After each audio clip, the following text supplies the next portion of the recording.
Greetings, dear friends and family. I hope you will forgive my voice and perhaps the brevity of this video. As many of you know, we are in the midst of a severe crisis of violence and war crimes and crimes against humanity as we speak inside Gaza, Palestine, inside the 1948 areas of Palestine, and inside the West Bank in Palestine. What we are witnessing is an escalation of the incremental genocide that has been the expressed, articulated practice, policy, and goals of Zionist leaders turned Israeli officials and of settlers who are carrying out pogroms throughout the 1948 Green Line, inside the Green Line territories. As I write you, we don't have the latest figures on how many Palestinians have been murdered in Gaza alone or even in the West Bank. The latest figures as of yesterday were in the late hundreds.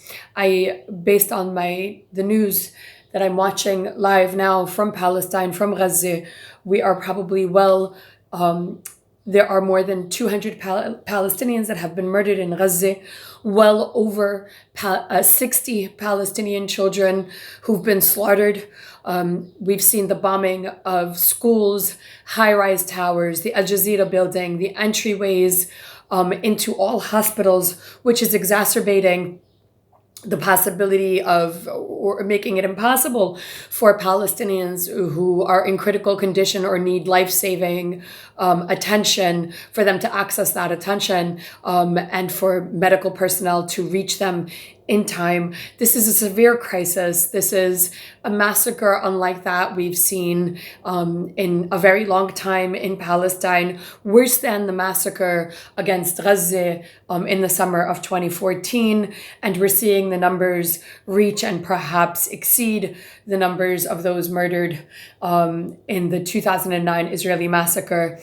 For the timeline of how we got here, I'm first going to go into the most immediate timeline, which is the beginning of the last round of attempted ethnic cleansing against the Palestinians who are living in the outskirts of Jerusalem in the neighborhood called Sheikh Jarrah.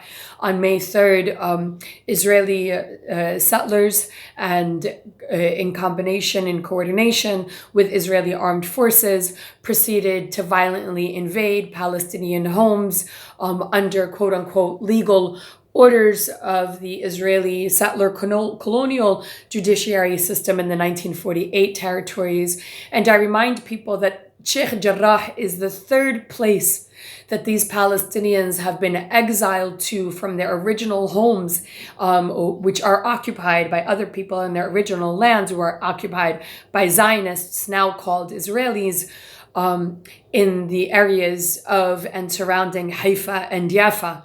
So this is their third exile from their homes under feigned or falsely, artificially created structures to support and expand Israeli colonization, and to essentially exile permanently and ethnically cleanse Palestinians who survived the 1948 round of ethnic cleansing, and then the 1950s and 60s rounds of ethnic cleansing and massacres.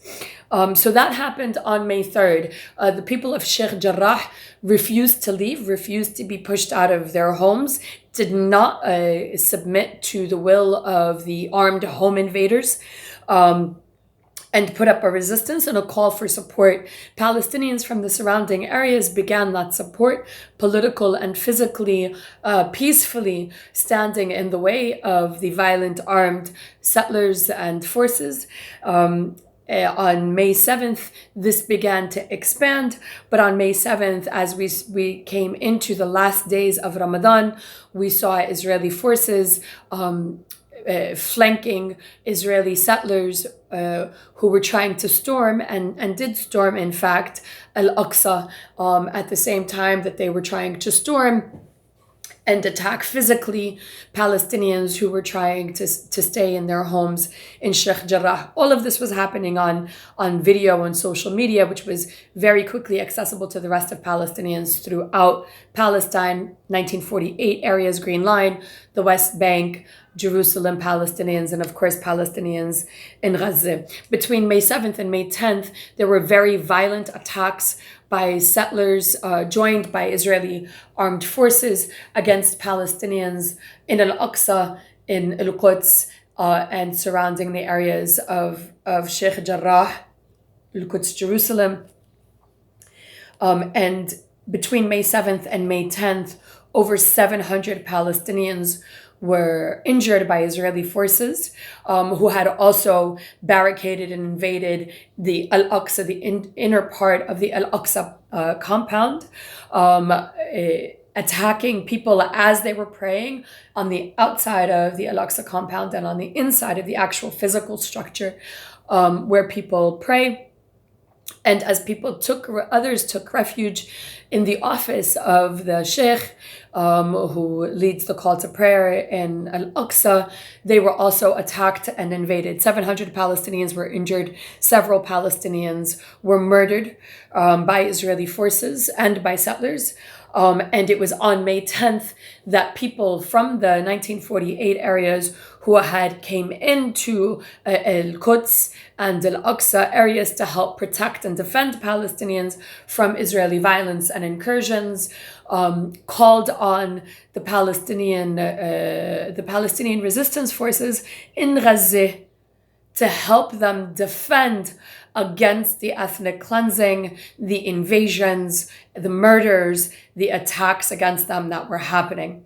And so on May 10th, I believe the Armed Resistance Joint Committee, which includes almost every political faction and their, what they're called irregular resistance, because they're not an army, right?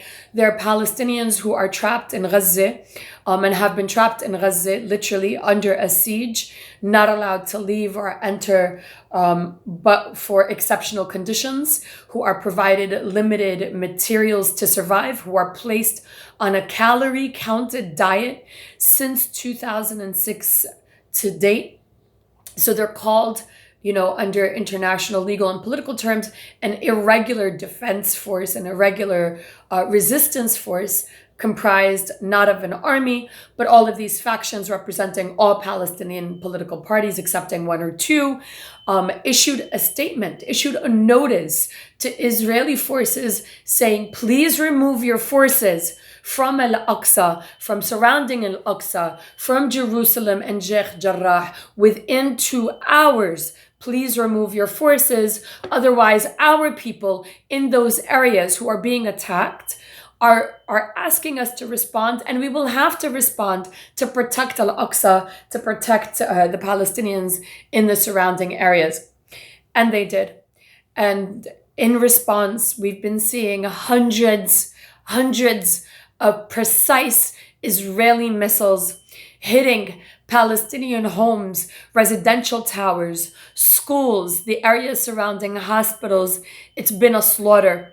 And so I hope you'll excuse me as I will have to rush through this best I can to equip you with the relevant information that you will need and tactics that we hope you will use in moving forward in joining this critical moment to make meaningful interventions, not only against ongoing Israeli settler colonial violence and expansion, but to stop this holding pattern of where Palestinians concede and consent to stop resisting, but are still slowly and quietly both murdered in their homes, in their neighborhoods, and disenfranchised and deprived and exiled and ethnically cleansed, and their homes invaded by settlers, not just in Sheikh Jarrah, but throughout Palestine, including the 48 areas. We need to end this holding pattern.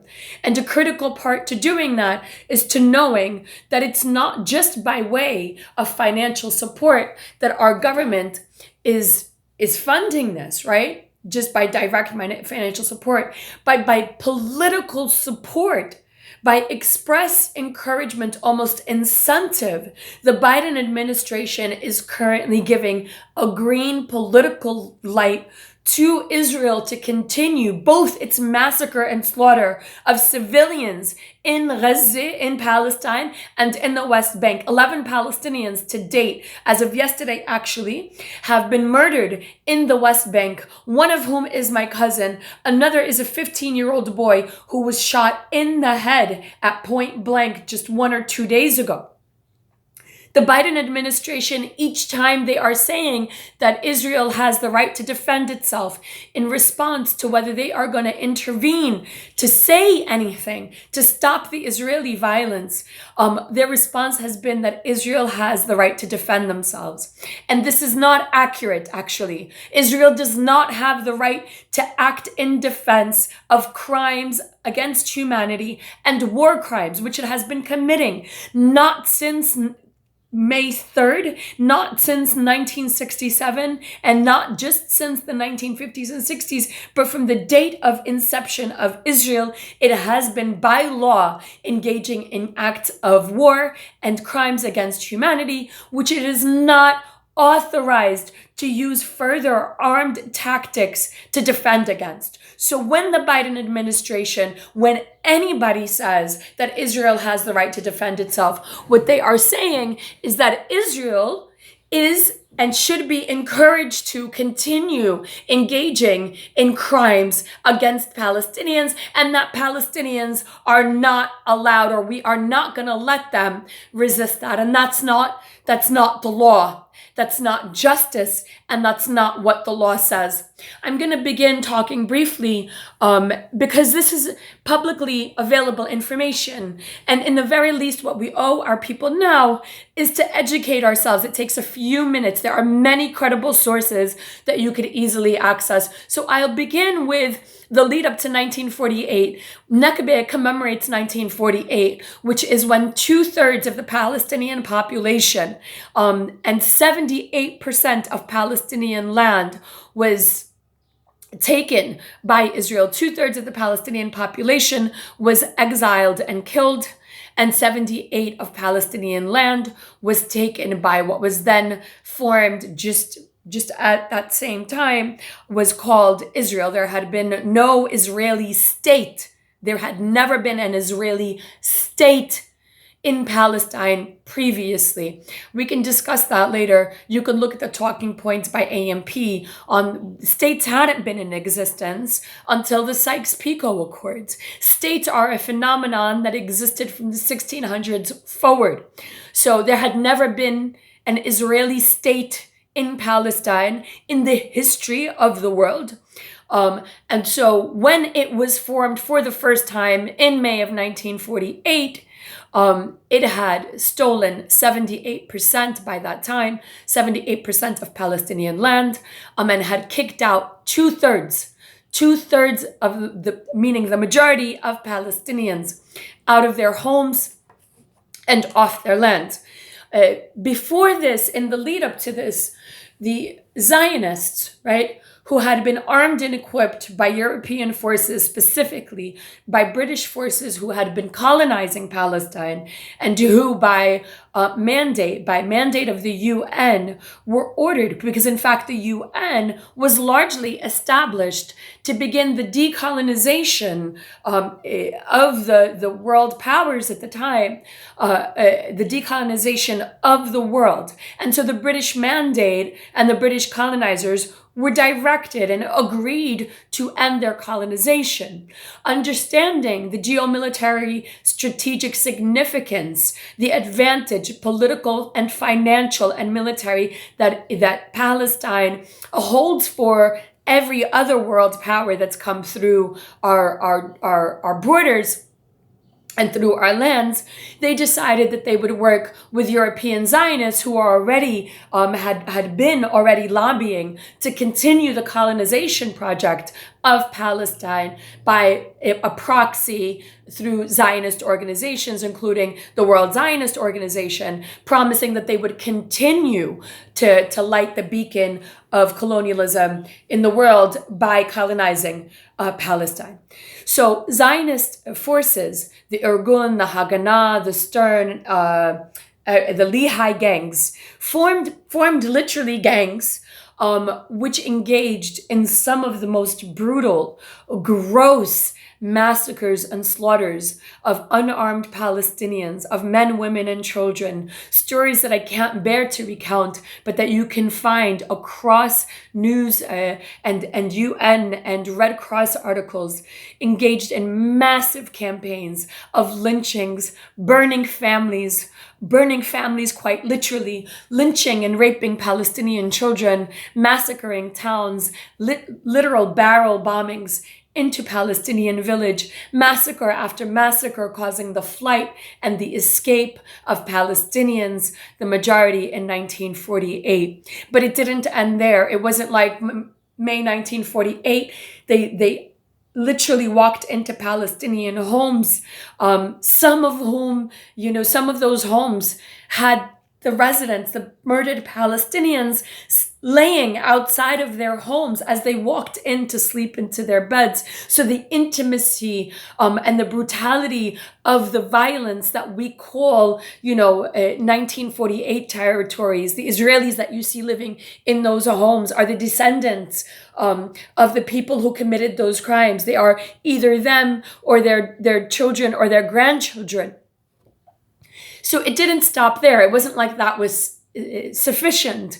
The Israeli government and Israeli forces then continued engaging in a series of massacres against the Palestinians who did remain in the 1948 territories. The massacres never stopped after 1948. Zionist and Israeli brutality did not stop against Palestinians, even in quote unquote Israel, right? And I say quote unquote because Israel does not have defined borders, and that was very intentional. They kept expanding their borders, and to be a state, you have to have defined borders. So Israel continued massacring Palestinians in the 1948 Israeli green, territories called the Green Line. Some of the most notable massacres were in the 1950s. In 1953, there was the Kibbutz massacre. Actually, that was in the West Bank, correction. In 1953, even though they hadn't occupied the West Bank at that time, in 1953, there was a huge massacre in a West Bank town of Kibbutz, which led to the murder of 69 people, but also to the demolition of, I think, over 50 homes. Between 1949 and 1956, just inside the Green Line, it's estimated that approximately 5,000 Palestinians were killed through a series of massacres and slaughters inside the Green Line. The most notable massacres, 1940s to 1960s series of massacres, but some of the biggest happened in October 1956. The most memorable and well documented is the massacre of Kufr Qasim. But during that week, in the lead up to Jamal Abdel Nasser's nationalization, and in retaliation for Jamal Abdel Nasser's nationalization of the Suez Canal, Israeli forces massacred wholesale several Palestinian towns, Kufr Qasim being the most notable. But that week, over 200 Palestinian men, women, children, workers, it didn't matter who, were slaughtered by Israeli border guards, they called them, and by Israeli forces with no consequence. I'm sorry, this is just going to happen because I have to get to a meeting, so I hope you'll forgive me. I've got about 10 minutes. I want to fast forward. This continued ongoing. So thousands of Palestinians were still massacred between 1948 and 1956. This continued. In 1967, in June of 1967, Israel launched a surprise attack on Egypt and invaded the West Bank of Palestine with full military forces in coordination with France and Britain, invaded Gaza and the Sinai Peninsula, the Golan Heights, basically launched an assault on Palestinians in the West Bank, in Egypt, in Jordan, and in Syria through a 6-day invasion. At the end of this invasion, Israeli forces had taken control of the remaining 22% of Palestinian land and then agreed to facilitate administration. Administration means the administration of civil life, like water, electricity, all of these things, with Jordan and Egypt, divided that. So we went from Palestinians living in all of Palestine to, by 1967, losing control of the entire lands. At this point, I don't know what the percentage is. Since that time, Palestinians continued to resist. The PLO had been formed in the either 1962 or 1964. Forgive me for missing dates. Off the top of my head, Palestinians organized massively. I mean, they had always organized. Going back to the 1930s, there was a massive general strike and massive armed struggles that were undertaking to push back against the British and Zionist violence and disenfranchisement of Palestinians. And Palestinians continue to do that, but more organizedly so since the formation of the Palestinian Liberation Organization in the 60s. And unlike what was happening in the 30s, the Palestinian Liberation Organization was coordinating with Palestinians who are now living in Syria, in Lebanon, and even on the outskirts. One note, speaking about the Palestinian refugees are considered by some historians one of the reasons why there was a mobilization in the 1960s.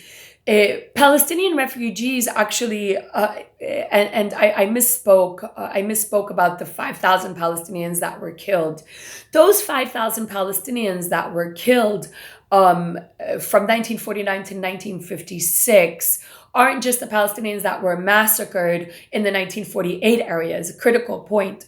But these were Palestinians who were trying to get back to their homes from Jordan and Syria. Between 1948 and 1956, these Palestinians were still trying to find, these refugees lingering on the borders of Palestine and Jordan and Syria, were still trying to find their families and their possessions and return to their homes. And so they were also massacred coming back home. So the Palestinian refugees did not stop trying to get a home, and they didn't stop trying to resist the Israeli violent impediment to their return under international law, even resolutions that were adopted and accepted as condition for recognition in the UN by Israel. Israel must allow the immediate and safe, protected return of refugees, Palestinian refugees, to their original homes and lands. And instead, what they did is place every possible physical and military obstacle, including violence, to that return. We saw this again in the Great Return March beginning in 2018. We saw it in the 2008 attempt of Palestinians in Syria and Lebanon to cross the border to go back into their homes. They should have been protected. Going back to what I was saying in terms of the Palestinian resistance. So the Palestinians were organizing en masse West Bank, Gaza, 1948 territories, and refugees to resist and push back Israeli settler colonization. And it was in the 1990s when this became, when this resistance, this unity in struggle, in physical defense of each other, in political defense of each other's rights, prioritizing Palestinian refugees and the right to return, was really liquidated by Oslo. I want to take a step back and talk about Israeli settler colonization. It's very distinct from other colonization projects, because number one, it's a settler colonization project, and number two, it's not just for subjugation, it's for replacement, it's for ethnic cleansing, it's for genocide, which means that we have a body of people that are not just looking for exploited labor, slave labor, and to disenfranchise. They're actually looking to physically, politically, culturally, historically, psychologically erase and replace Palestinians permanently. And this is why what happened on May 7th in Al-Aqsa was critical, right? They've been wanting, the Israeli government has been very articulate and express about its desire to erase Al-Aqsa. Weeks before May 7th, Israeli authorities were attacking the Palestinian Christian churches in Jerusalem, just meters away from Al-Aqsa. So this is not just apartheid for subjugation and exploitation. This is apartheid for ethnic cleansing and genocide, and this is colonization for apartheid, for ethnic cleansing and genocide. Speaking of exploitation, I just want to take one tiny step back. People don't know about this. It's important to know about this. Dr. Salman Abu Sitta, who's the father of Return and who has been documenting and bringing to life all the documents, has published about the slave and labor camps that the Israeli government and before them the Zionists had formed of Palestinians. I want to say it was either 24 or 32 slave and labor camps that dotted the 1948 areas of Palestine run by Israelis up until 1952, I believe, where thousands of Palestinians were held out in the elements, men, women, and children. They were forced to begin the first national project, building doing the dirty work, the labor work for the newly formed Israeli state, the national projects for the newly formed Israeli state. And it was the Red Cross that was negotiating the release of Palestinians in the 1950s with the US government and the Israeli government at the time. I want you to make a pin in that. It was also the US government that was a member of the UN Conciliation Commission for Palestine, where in that commission, the UNCCP was, alongside with the US, was negotiating the release of Palestinian money that was stolen by Israelis and the return of Palestinian refugees. These are two very critical admissions about where the US government stood in relation to understanding and knowing the criminality, the crimes that were committed against Palestinians by Zionists and Israelis, and speaks to the radical shift that the US government has taken in policy and in discourse around Israel and around Palestinians. This is very important. This also explains why, when we were talking just recently about the PLO, why the US government has criminalized the PLO. They allowed them to have an office on several conditions, one of which is not to file a complaint against Israel in the ICC. This is another admission of the knowledge that the US government has about the criminal actions, the war crimes and crimes against humanity against Palestinians that Israel is committing. It knows that they arise to war crimes that would be prosecutable in the ICC, and has conditioned recognition, even for the most minor assistance to Palestinian, on the condition that they accept those crimes, that they accept Israeli violence, domination, colonization, apartheid, and cruelty. Since then, since 1994, we had the Oslo Accords between 1994 and 2000, the Palestinian Intifada. The agreement under the Oslo Accords was to stop settlements. Settlements are illegal under international law. I'm not going to go into international law too much. You can Google that. You can look it up. You can read about it. It's very easily acceptable. They are all illegal from the time that they began. They are illegal under international law. Add to this that the US government, Israel, in coordination with what had become the Palestinian Authority, agreed that they would stop building settlements. Instead, what we saw was a 60% expansion of Israeli settlements by September 2000, which led to the Intifada. This uprising lasted for another 4 to 6 years, depending on who you ask, which led to countless massacres, including the bulldozing of refugee camps in Jenin in the West Bank. Massacres across Gaza and Palestine. It has continued. What I want people to take away from this, number one, you can research this, right? This is not new. This has been ongoing from before the Nakba. It never stopped. Not 1 year since the inception of Israel have Palestinians experienced no violence, right? everything that the Israelis engage in that they claim is self-defense. And when they claim is self-defense, or when somebody says it's self-defense, it's an encouragement and a continuation of Israeli violence, is not self-defense. These are war crimes. Israel does not have the right to engage in these crimes. It is a war crime to engage in administrative detention for prolonged periods as a process of subjugating people. It is a war crime and a crime against humanity to abduct and torture children, especially by military forces, which Israel does expressly under law. These are war crimes. It is a crime against humanity to engage in apartheid. It is genocide, where apartheid has incidental to it slaughters and massacres. This is genocide, which is a war crime. I could go on, but these are war crimes and crimes against humanity. International law is firm that no one has the right to defend war crimes and crimes against humanity, but rather the right to life must include the right to protect life against these crimes, which is why we have countless resolutions reaffirming the right of colonized people, of people subject to war crimes, of people subject to crimes against humanity, subject to slaughters and massacres, the right to defend themselves as needed to stop these war crimes. We can go on to what the details look like, but this is not questionable law. Right now, Palestinians who are asked to die quietly, to accept charity, to accept people not buying sabra hummus, need everybody's help to stand up and say what is needed now is full embargo against Israel until they cease and end their war crimes, including